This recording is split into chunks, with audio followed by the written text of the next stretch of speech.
SSC পরীক্ষা চলছে, শুভর হাতে বই, সামনে খোলা কোচিং নোট, কিন্তু চোখ বরাবর মোবাইল স্ক্রিনে। ইনবক্স, রিল, টিকটক, নতুন কিছু আসলেই সে দেখে। সে ভাবে, আরে একটু দেখলেই কি বা হবে, পড়া তো ঠিকই করছি।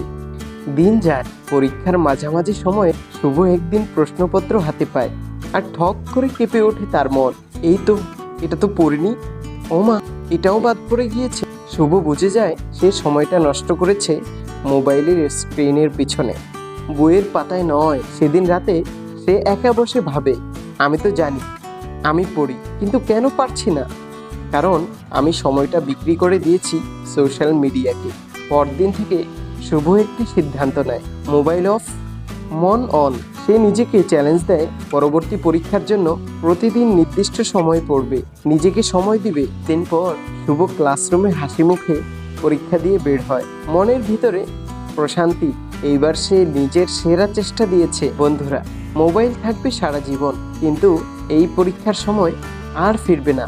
আপনার ভবিষ্যৎ যেন একটা রিল না হয়ে যায়, যা 5 সেকেন্ডে হারিয়ে যায়। নিজের উপর একটুখানি কষ্ট করুন, আগামীকাল আপনার জীবন আপনাকে অনেক বড় রিওয়ার্ড দিবে। Dream big, start small, act নাও।